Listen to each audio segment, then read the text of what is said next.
Welcome back mga kalundag. Andito ulit tayo sa Antipolo Skate Park. At syempre kasama natin walang iba kundi si Tatay Armando. Magandang umaga po. Ay, magandang hapon pala. Magandang hapon din sa iyo tsaka sa lahat ng mga nanonood ng iyong TV Ransak. Kamusta po? Okay naman sa ngayon, okay naman. Wala tayong problema. Nakakatulong tayo sa mga skaters nga dito sa ating mga binibentang mga murang skateboard parts.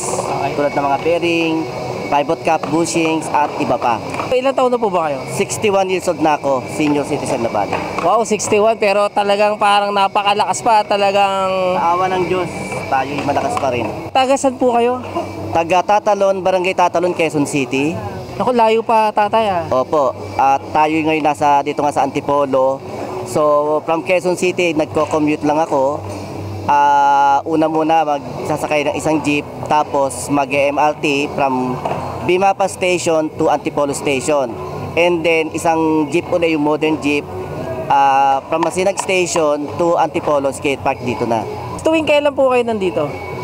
Kasi dito sa Antipolo Skate Park, MWF at saka Sunday, yung skateboarding nila. So, most of the time, tinatry ko na magpunta rito ng MWF at saka Sunday. Pero minsan, hindi ako nakakapunta ng either Wednesday or Monday. So Tatay Armando, ano pong ginagawa niyo dito? Paano po kayo nakapunta rito? One time, nagpapagala-gala lang ako. Napapadpad ako dun sa may tinatawag na, kasi na-curious ako yung hindi ko pa napupuntahan yun, yung Intramuros Binondo Bridge. So, tinry ko magpunta doon. And then, pababa na ako, nakita ko yung mga naglalaro ng mga skateboard nga doon sa lugar mismo ng yung dating ginawa na ngayong Esplanade. Kasi doon dati naglaro yung mga skateboarder. So, nakita ko may mga naglaro ng skateboard. So, na-curious ako, pinanood ko sila. Tapos, natuwa ako na parang ang gagaling nila, tumitira ng mga tricks, ganyan. So, wala akong alam dyan sa skateboard. So, pinapanood ko lang sila. And then, nung pagbalik ko uli, ng one time, nandun pa rin sila naglalaro, sinubukan kong mag-video. And then, nung na-video ko, pinost ko, so yun ang una kong ginawa. Binablog ko nga yung mga nag-skateboard. One time, may lumapit sa akin isang skater. Sabi niya, "Tay, magbenta ka ng bearing." Kasi pag nasisira kami ng bearing, wala kaming magamit, wala kaming mabilan. Pag nasiraan sila, halimbawa bearing. Apo. So wala silang mabibilan, wala silang magamit na iba. Ang gagawin nila, tatanggalin lang yung nasirang bearing. Tapos? Yun lang isang bearing ang kailangan. Mag-skate pa rin sila. Wherein, pag ginawa nila yun, lalo may sira yung skateboard nila. So sabi ko, parang nakaka-touch naman ng puso na parang hindi na sila makalaro. So, kaya inano ko ito. Talagang sabi ko, sige, parang parang push ko na lang to na magbenta, hanap ko ng mga murang parts, tapos ibibenta ko rin ng mura. Parang ang saya sa pakiramdam na natutulungan mo yung isang skater o yung isang kapwa mo, tulad ng skater, na pag nasiraan siya, kahit konti lang yung pera, kahit kulang yung pera niya, binibentahan ko na siya. Kasi nga, yung ayaw ko rin makita na may malungkot na naglalaro, na nasiraan siya tapos hindi siya makalaro. Naaawa ako, parang natatouch yung puso ko.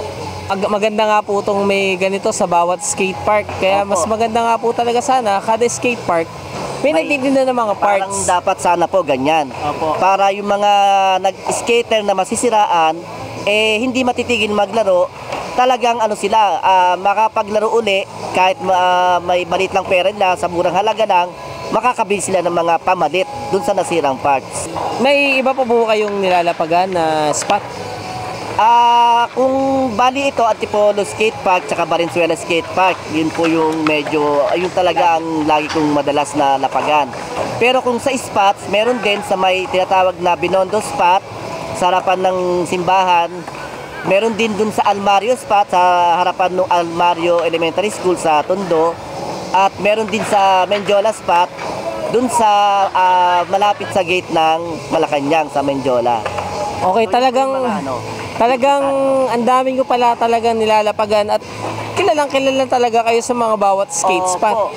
Noong time na yon na na-involve na ako sa skateboarding, tinawag nila akong Tatay Armando. So, nakakataba ng puso kasi pag yung nasiraan sila, tay, may bearing ka ba dyan? Kasi tay, kulang yung pera ko. O magkano yung pera mo? Tay, 10 piso lang eh. O sige na, akin na yung makalaro ka lang. So, yun. Kaya talagang kayo po, natuwa sila sa akin. kayo po talaga yung talagang to the rescue sa mga masisiraan na mga Ganun po. skateboard. Yun po talaga yung naging nakita natin eh. Bukod dito, meron pa po ba kayong ibang pinagkakakitaan? Bali, sa ngayon, meron akong SS pension pero maliit lang siya, 2,000 plus lang. Yun yung isang nakukunan ko ng source of income. Hindi rin naman sapat din yun. So, buti na lang may mga kapatid din ako na nakakatulong din sa akin. Medyo nakaluluwang sa buhay. So, sila yung medyo tumutulong sa akin pag nagigipit din ako. Hanggang kailan nyo pa po ba ito ipagpapatuloy, itong... Ipagpapatuloy ko to hanggat kaya ko. Kasi nga, senior citizen na ako ngayon. I'm already 61 years old. Pero sa awa ng Diyos, malakas pa rin tayo. Kaya pa rin nating bumiyahe-biyahe kahit malayo. At may dala-dala tayong mga bagahe nga tulad nito. So hanggat kaya ko, yun yung ano ko sa buhay na inilaan ko na yung yung buhay ko or yung kalakasan ko sa pagtulong sa kapwa hanggang kaya ko. Ang ganda po nun, tatay. Ang ganda po nun. Last question. Meron po ba kayong wish or panawagan? Ang panawagan ko o ang wish ko, kasi nga yung mga skaters, dumadami sila. So ngayon, ang skate park natin is to be exact, is nasa Valenzuela, dalawa yun, at itong nasa Antipolo, which is outside Metro Manila na, itong sa Antipolo. Ang wish ko lang, lalo na sa Metro Manila, yung mga mayor natin, sana magpatayo kayo ng kahit isang skate park lang sa bawat lungsod. Para yung mga skater at yung mga gusto pang maging skater, hindi maglalaro sa kalsada na pwede pa silang mapahamak dahil malalagay sila sa panganib para dun sa mga dumadang sasakyan. So to avoid yung mga ganyang kapahamakan, sana pakiusap ko sa mga LGU, sa mga mayors, na magpatayo ng kahit isang skate park lang sa bawat lungsod. So ayun, Tatay Armando, maraming salamat at pinaunlakan mo kami sa interview na to. At dahil dyan, napakalupit mo, ikaw ang nagre-rescue sa mga skater natin na sisiraan at nakakapaglaro pa sila. Bigyan namin ng konting pamigay lang, sir. Galing sa Ransack Cup. Salamat po sa Ransack TV at kayo, Sir Rocky Valderas. Maraming salamat sa iyo. Salamat din po. Salamat din po. Ayan, maraming salamat po. Soju po, sir. Yan. You know. Sabihin, sir, ransa ka na. Ransa ka na! Yun, salamat. Hanggang sa susunod na interview natin. Paalam, mga kalundag.